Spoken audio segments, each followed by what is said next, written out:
దేవుడు మనము ఎంత సంపాదించామా, ఎంతమందిని రక్షించి ఎంతమందిని ప్రోగు చేశామా అనే దానికంటే ఎంత యథార్థముగా ప్రయాసపడ్డామా, దేవుడు అప్పగించిన పనిలో ఎంత కష్టపడి ఎంత నమ్మకముగా ఎంత నిజాయితీగా నిలబడ్డామా అనేది దేవుడు చూస్తాడు.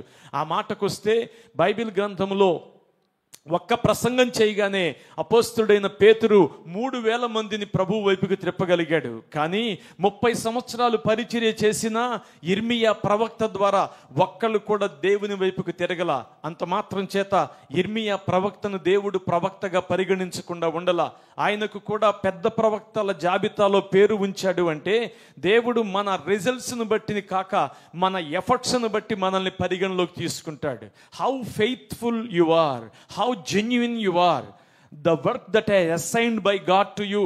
దేవుడు మనకు అప్పగించిన పని విషయంలో మనం ఎంత యథార్థంగా నమ్మకస్తులంగా నిజాయితీగా ఉంటామో దానిని బట్టి దేవుడు మనల్ని ఉన్నతంగా చూస్తాడు తప్ప ఈరోజు మనం కలిగిన ఫలితాలను బట్టి ప్రజలైతే రిజల్ట్స్ను బట్టి మన గురించి కంక్లూజన్కి వస్తారు. వేరాస్ దేవుడు మన ఎఫర్ట్స్ను బట్టి మన విషయమే కంక్లూజన్కి వస్తాడు.